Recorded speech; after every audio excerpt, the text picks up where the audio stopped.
Hello students, आज के इस वीडियो में हम फ्यूचर टेंस के बारे में पढ़ेंगे और फ्यूचर टेंस के चारों पार्ट जो चारों टाइप है वो इसी में करेंगे। यदि आपने अभी चैनल को सब्सक्राइब नहीं किया है तो सब्सक्राइब करें, लाइक करें और शेयर करें। अब हम आगे पढ़ते हैं। फ्यूचर टेंस जैसे कि प्रेजेंट के चार भाग थे, पास्ट के चार भाग थे, फ्यूचर के भी चार भाग हैं। Future indefinite, future continuous, future perfect और फ्यूचर परफेक्ट कॉन्टिन्यूअस। अब ये जो चारों टेंसेस हैं इनकी सेंटेंस स्ट्रक्चर क्या होती है, यानी कि फ्यूचर इंडेफिनिट टेंस यानी सेंटेंस स्ट्रक्चर तो एक जैसी है, केवल उनमें हेल्पिंग वर्ब का अंतर आ जाता है, हेल्पिंग वर्ब और वर्ब का। जैसे फ्यूचर इंडेफिनिट टेंस के साधारण वाक्यों में क्या होगा भाई, आई शैल go there, I shell go there, यानी कि सहायक क्रिया क्या आ गई, शैल। तो इसमें विल या शैल भी होगा, सॉरी विल या शैल होगा और वर्ब की फर्स्ट फॉर्म होगी। और कॉन्टिन्यूअस टेंस में क्या होगा, I shall be going there, I shall be going there, मैं वहां जा रहा हूंगा। तो यहां पर क्या हुआ, शैल बी या विल बी का प्रयोग होगा। और फ्यूचर परफेक्ट का साधारण वाक्य क्या हो जाएगा, आई शैल हैव गॉन देयर, मैं वहां जा चुका हूंगा। तो यहां पर विल या शैल क्या लगा, हैव। तो विल हैव या शैल हैव। और फ्यूचर परफेक्ट कॉन्टिन्यूअस टेंस में क्या होगा, I shall have been reading for, I shall have been reading for 2 hours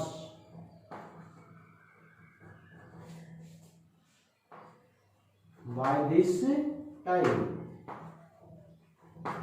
tomorrow। यहां पर देखो कि क्या आ गया, shall have been।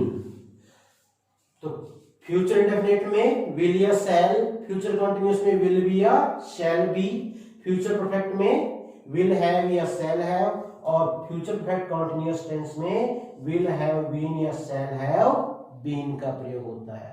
नेगेटिव यदि होंगे तो विल या शैल के बाद, जैसे यहां पर I shall not go there, यहां पर I shall not be going there, और यहां पर I shall not have gone there, और यहां पर आई शैल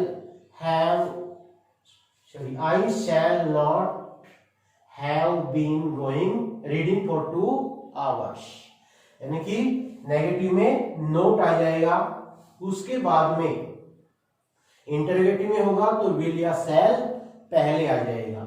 इस प्रकार चारों टेंसेस की सेंटेंस स्ट्रक्चर हो जाएंगी। हम इस टेंस के यूजेस करेंगे भाई, फ्यूचर इंडेफिनिट टेंस के, फ्यूचर कॉन्टिन्यूअस के, फ्यूचर परफेक्ट के, फ्यूचर परफेक्ट कॉन्टिन्यूअस। देखो भाई, फ्यूचर जहां पर आ जाता है भविष्य, तो उसमें 3 एडवर्ब कहें या 3 वर्ड्स कहें, उनको जरूर ध्यान रखें। टुमारो, नेक्स्ट और बाय प्लस टाइम, वो फ्यूचर का, ठीक 3 वर्ड है, ये फ्यूचर को एक्सप्रेस करेंगे। तो इन 3 वर्ड्स से ही हमारा फ्यूचर इंडेफिनिट से लेकर फ्यूचर परफेक्ट कॉन्टिन्यूअस टेंस तक हो जाएगा। तो वर्ड कौन से, एक तो टुमारो, एक नेक्स्ट, नेक्स्ट से आप यहां पर जैसे नेक्स्ट वीक, नेक्स्ट मंथ,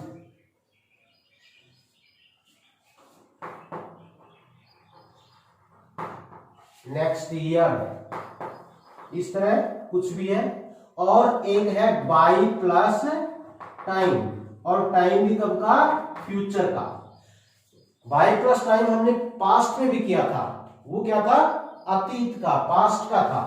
तो फ्यूचर यानी आने वाली कोई साल दी है, आने वाला कोई टाइम दिया है, तो उसके लिए फ्यूचर टेंस में हम प्रयोग करते हैं।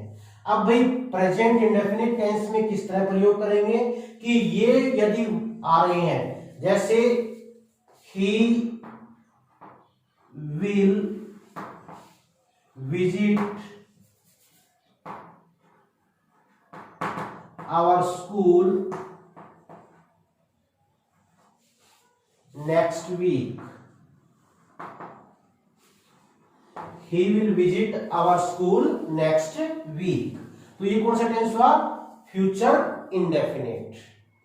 अब भाई इन्हीं एडवर्ब्स को हमें फ्यूचर कंटिन्यूअस में भी यूज करना है, लेकिन वो किस तरह होगा भाई, ऐसे टेंसेस के अंदर, सेंटेंसेस के अंदर क्या होगा, जैसे आपने कंटिन्यूटी के लिए कुछ वर्ड पढ़े होंगे, जैसे हम ये कहें भाई at this time, at this time,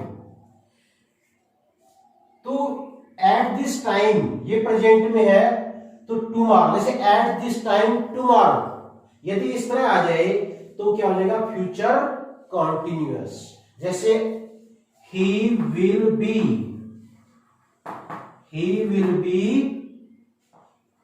playing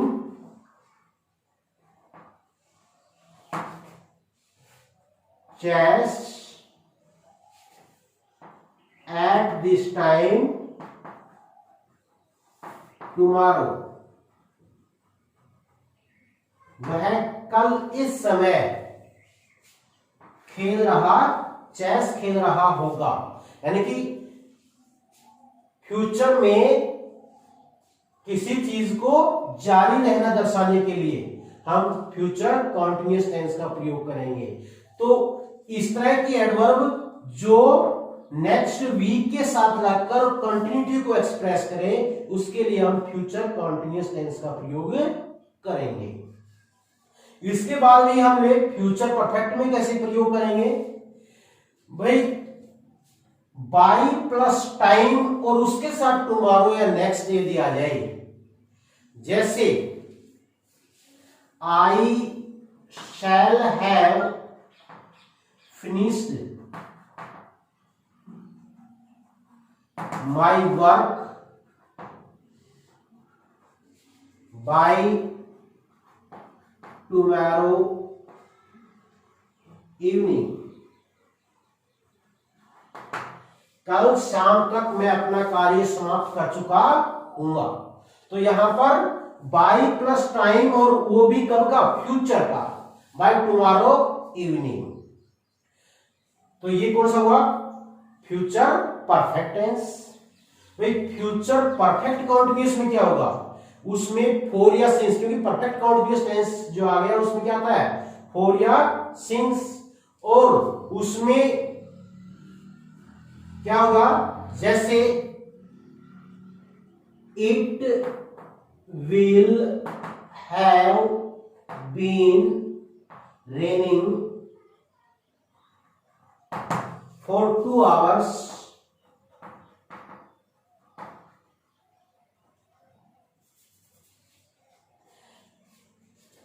when I reach there। यहां पर देखो फ्यूचर प्रेजेंट इंडेफिनिट में है when I reach there, तो इसमें फोर या सिंस आ रहा है, और ये फ्यूचर प्रेजेंट इंडेफिनिट टेंस में है, तो उसमें फ्यूचर परफेक्ट कॉन्टिन्यूअस टेंस का प्रयोग होगा।